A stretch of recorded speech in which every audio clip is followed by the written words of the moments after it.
Hello and welcome back to my channel.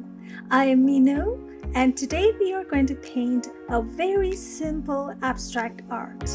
So let's get started.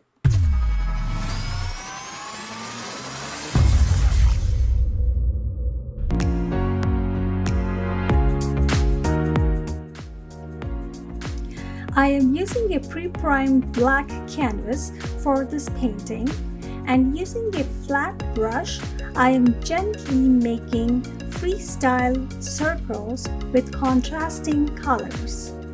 It's spontaneous and totally unplanned.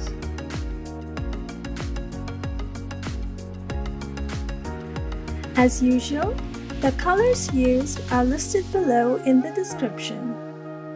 You can use any contrasting colors.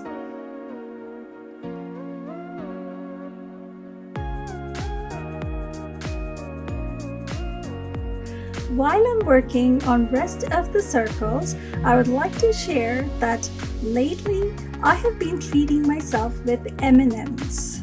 Inspired by these little colorful candies, I came up with this painting. The goal is to keep the composition interesting. Therefore, I changed the size of the circles, overlapping few. I chose the composition on the go. I began to enjoy this painting more and more. Overall, I am extremely happy with the simple art. Hope you'll enjoy this video. If you do so, please do give it a thumbs up and click on the bell icon. Happy painting and stay creative. Thank you.